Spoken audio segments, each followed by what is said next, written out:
सुप्रभात बच्चों, मैं राधाकांत झा केंद्रीय विद्यालय अकमपाट से हिंदी शिक्षक इस वीडियो में आप सभी का स्वागत करता हूं।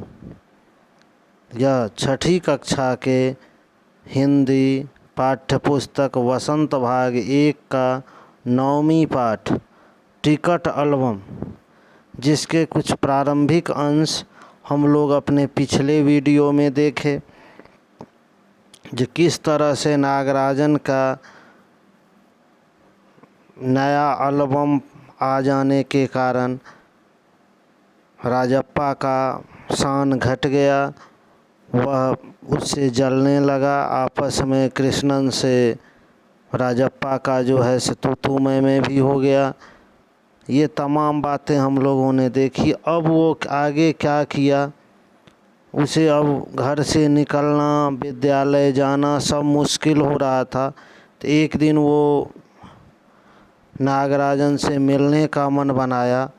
अब आगे क्या हुआ, वो नागराजन से मिला, क्या किया, इन सभी बातों का आज हम इस वीडियो में देखेंगे। कहता है, अब उस दिन शाम में उसने जैसे तय कर लिया था कि वह नागराजन के घर जाएगा। अब कोई कितना अपमान से नागराजन के हाथ अचानक एक एल्बम लगा है। बस यही ना, वह क्या जाने टिकट कैसे जमा किए जाते हैं, एक एक टिकट की क्या कीमत है, वह भला क्या समझे। सोचता होगा टिकट जितना बड़ा होगा वह उतनी ही कीमती होगी, या फिर सोचता होगा बड़े देश का की टिकट कीमती होगा। वह भला क्या समझे।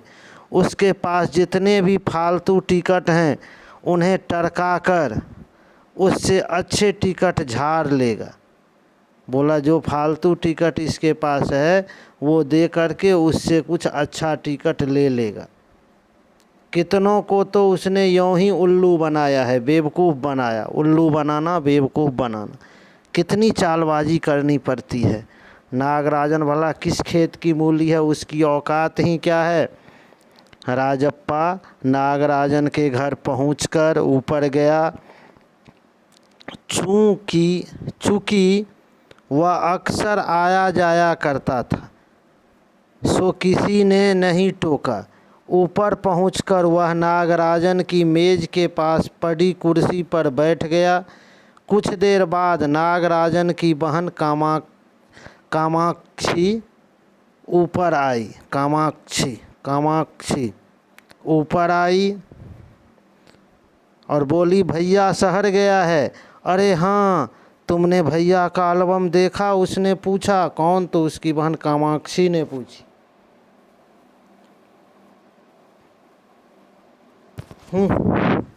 राजप्पा को हाँ कहने में हेकरी हो रही थी। उसको अपनी इज्जत जाती लग रही थी। बहुत सुंदर एल्बम है ना? सुना है स्कूल भर में किसी के भी पास इतना बड़ा एल्बम नहीं है, वो कामाक्षी बोली। तो राजप्पा कहता है, तुमसे किसने कहा? तो वो कामाक्षी बोली, भैया ने। वह कूद गया। राजप्पा को बहुत गुस्सा आया। बड़े से क्या मतलब हुआ, आकार में बड़ा हुआ तो एल्बम बड़ा हो गया। उसकी चिड़चिड़ाहट साफ थी। कामाक्षी कुछ देर तक वहीं रही, फिर नीचे चली गई। कुछ देर वो वहाँ खड़ा रहकर फिर नीचे चली गई। राजप्पा मेज़ पर बिखरी किताबों को टटोलने लगा। अचानक उसका हाथ दराज के ताले से टकरा गया।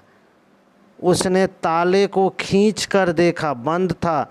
क्यों न उसे खोल कर देख लिया जाए। मेज़ पर से उसने चाबी ढूंढ निकाली, यानी कि चाबी ढूंढ लिया। अब उसे खोल कर देखना चाह रहा था। सीढ़ियों के पास जाकर उसने एक बार झांक कर देखा, यानी कि सर आगे करके देखा। फिर जल्दी में दराज खोली। एल्बम ऊपर ही रखा हुआ था, पहला पृष्ठ खोला, उन वाक्यों को उसने दोबारा पढ़ा। उसका दिल तेज़ी से धड़कने लगा। एल्बम को झट कमीज के नीचे खोस लिया और दराज बंद कर दिया। सीढ़ियाँ उतरकर घर की ओर भागा। घर जाकर क्या किया, सीधा पुस्तक की अलमारी के पास गया और पीछे की ओर एल्बम छिपा दिया। उसने बाहर आकर झांका, फिर बाहर आकर देखता है पूरा शरीर जैसे जलने लगा, गला सूख रहा था और चेहरा तमतमाने लगा था। उसे अब डर लग रहा था। रात 8 बजे अप्पू आया। अप्पू उसका मित्र था, उसका भी और नागराजन का भी। वह आया, हाथ पांव हिलाकर उसने पूरी बात कह सुनाई। सुना तुमने, नागराजन का एल्बम खो गया। हम दोनों शहर गए हुए थे, लौट कर देखा तो एल्बम गायब। राजप्पा चुप रहा। उसने अप्पू को किसी तरह टाला। उसके जाते ही उसने झट कमरे का दरवाज़ा भिरा लिया, यानी कि बंद कर लिया। अलमारी के पीछे से एल्बम निकाल कर देखा, उसे फिर छिपा दिया। डर था कहीं कोई देख न ले। रात में खाना भी नहीं खाया, पेट जैसे भरा हुआ था। सारा घर चिंतित हो गया, उसका चेहरा भयानक हो गया था। रात उसने सोने की कोशिश की पर नींद नहीं आई। एल्बम सिराहने तकिए के नीचे रख कर, सिराहने में सिर के पास तकिए के नीचे रख कर सो गया। सुबह अप्पू दोबारा आया। राजप्पा अब भी बिस्तर पर बैठा था। अप्पू सुबह नागराजन के घर होकर आया था। कल तुम उसके घर गए थे? अप्पू ने पूछा। राजप्पा से पूछा, क्या तुम उसके घर गए थे कल? राजप्पा की सांस जैसे ऊपर की ऊपर और नीचे की नीचे रह गई। वो अदंक रह गया, उसे आश्चर्यचकित रह गया, वो घबरा गया। फिर सिर हिला दिया। वह जिस तरह चाहे सोच ले। कामाक्षी ने कहा था कि हमारे जाने के बाद खाली तुम वहाँ आए थे, यानी कि केवल तुम आए थे। अप्पू बोला। राजप्पा को समझते देर नहीं लगी कि अब सब उस पर शक करने लगे हैं। कल रात से नागराजन लगातार रोए जा रहा है। उसके पापा शायद पुलिस को खबर दें। अप्पू ने फिर कहा। राजप्पा फिर भी चुप रहा। वह बोला, अब वो उसको डर पैदा कर रहा है। और उसके पापा डीएसपी ऑफिस में काम करते हैं। डीएसपी के दफ्तर में, दफ्तर ऑफिस को कहते हैं, काम करते हैं। बस वह पलक झपक दें और पुलिस की फौज हाजिर। अप्पू जैसे आग में घी डाल रहा था, यानी कि यह जो घबराया हुआ था राजप्पा, उसको और घबरा रहा था और डरा रहा था। वह तो भला हुआ कि अप्पू का भाई उसे ढूंढता हुआ आ गया और अप्पू चलता बना। राजप्पा के पापा दफ्तर चले गए थे। बाहर का किवाड़ बंद था। राजप्पा अभी तक बिस्तर पर बैठा हुआ था। आधा घंटा गुजर गया, वह उसी तरह बैठा रहा। तभी बाहर की सांकल खटकी, यानी कि बाहर जो दरवाज़ा था उस पर नोक हुआ, खटखटाया कोई। पुलिस? राजप्पा बुदबुदाया। भीतर सांकल लगी थी। दरवाज़ा खटखटाने की आवाज़ तेज हो गई। राजप्पा ने तकिए के नीचे से एल्बम उठाया और ऊपर भागा। अलमारी के पीछे छिपा दे। नहीं, पुलिस ने अगर तलाशी ली तो पकड़ा जाएगा। एल्बम को कमीज के नीचे छिपाकर वह नीचे आ गया। बाहर का दरवाज़ा अब भी बज रहा था। कौन है? अरे दरवाज़ा क्यों नहीं खोलता? अम्मा भीतर से चिल्लाई। थोड़ी देर और हुई तो अम्मा खुद ही उठकर चली आएगी। राजप्पा पिछवाड़े की ओर भागा। जल्दी से बाथरूम में घुसकर दरवाज़ा बंद कर लिया। अम्मा ने अंगीठी पर गर्म पानी की डेगची, यानी कि गर्म पानी का बर्तन चढ़ा रखी थी। उसने एल्बम को अंगीठी में डाल दी। वो चूल्हा जो था वो चूल्हा में डाल दिया। एल्बम जलने लगा। कितने प्यारे टिकट थे। राजप्पा की आंखों से में आंसू आ गए। तभी अम्मा की आवाज़ आई, जल्दी से आ तो नहाकर, नागराजन तुम्हें ढूंढता हुआ आया है। राजप्पा ने नीकर उतार दी और गीला तौलिया लपेट कर बाहर आ गया। कपड़े बदल कर वह ऊपर गया। नागराजन कुर्सी पर बैठा हुआ था और उसे देखते ही बोला, मेरा एल्बम खो गया है यार। उसका चेहरा उतरा हुआ था, काफ़ी रो कर आया था शायद। राजप्पा पूछा, कहाँ रखा था तुमने? शायद दराज में, शहर से लौटा तो गायब। नागराजन के आंखों में आंसू आ गए। राजप्पा ने से चेहरा बचाकर उसने आंखें पोंछ ली, जो राजप्पा देख न ले, उसे पता न चल जाए जो रो रहा है। राजप्पा बोला, रो मत यार। वह फफक फफक कर रो रहा था। राजप्पा झट नीचे उतर गया। 1 मिनट में वह ऊपर नागराजन के सामने था। उसके हाथ में उसका अपना एल्बम था। लो, यह रहा मेरा एल्बम, अब इसे तुम रख लो। ऐसे क्यों देख रहे हो? मजाक नहीं कर रहा, सच कहता हूँ, इसे अब तुम रख लो। बहला रहे हो यार? नागराजन को जैसे यकीन नहीं आया। नहीं यार, सचमुच तुमको दे रहा हूँ, रख लो। राजप्पा भला अपना एल्बम उसे दे दे, कैसा चमत्कार है। नागराजन को अब भी यकीन नहीं आ रहा था, पर राजप्पा अपनी बात बार बार दोहरा रहा था।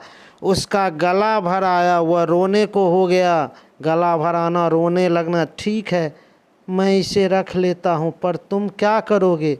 मुझे नहीं चाहिए, नहीं चाहिए मुझे। क्यों, तुम्हें एक भी टिकट नहीं चाहिए? नहीं, पर तुम कैसे रहोगे बगैर टिकट के? रोता क्यों है यार? ले, इस एल्बम को तू ही रख ले, इतनी मेहनत की है तूने। नागराजन बोला, नहीं तुम रख लो, लेकर चले जाओ, जाओ चले जाओ यहाँ से। वह चीखा और फूट फूट कर रो दिया। नागराजन के समझ में कुछ नहीं आया। वह एल्बम लेकर नीचे उतर गया, कमीज से आंखें पोंछता हुआ। राजप्पा भी नीचे उतर आया। दोनों साथ साथ दरवाजे तक आए। बहुत बहुत धन्यवाद, मैं घर चलूं? नागराजन सीढ़ियां उतरने लगा। सुनो राजू, राजप्पा ने पुकारा। नागराजन ने उसे पलट कर देखा। एल्बम दे दो, मैं आज रात जी भरकर इसे देखना चाहता हूँ, कल सुबह तुम्हें दे जाऊँगा। ठीक है। नागराजन ने उसे एल्बम लौटा दी और चला गया। राजप्पा ऊपर आया, उसने दरवाज़ा बंद कर लिया और एल्बम को छाती से लगाकर फूट फूट कर रो दिया। ये होता है एक मानवीय स्वभाव या बच्चे का स्वभाव, जो कोई चीज़ के लिए अगर किसी से झगड़ा हो, कोई बात हो, तो उसको गुस्सा आता है, मगर बाद में उसे अफसोस भी होता है। और यही अफसोस का नतीजा था जो राजप्पा अपना एल्बम, जो किसी को नहीं, जो 25 रुपये में नहीं दे रहा था सरपंच के लड़के को, और वह नागराजन को दे दिया। क्यों? क्योंकि उसे लगा मैंने गलती किया है और उसका वो पश्चाताप किया। यह एक देखो, गलतियां सबसे होती है, मगर जो अपने गलती को मानकर गलती मानता है, उसका पश्चाताप करता है, वह अच्छे बच्चे होते हैं, अच्छे इंसान होते हैं। हम आप लोगों से भी यह कहना चाहेंगे, एक तो गलती ही मत कीजिए, और यदि गलती हो जाए तो उस गलती को मानने में, उसके लिए फिर से भले का काम करने में कभी पाँव पीछे नहीं करना चाहिए। धन्यवाद।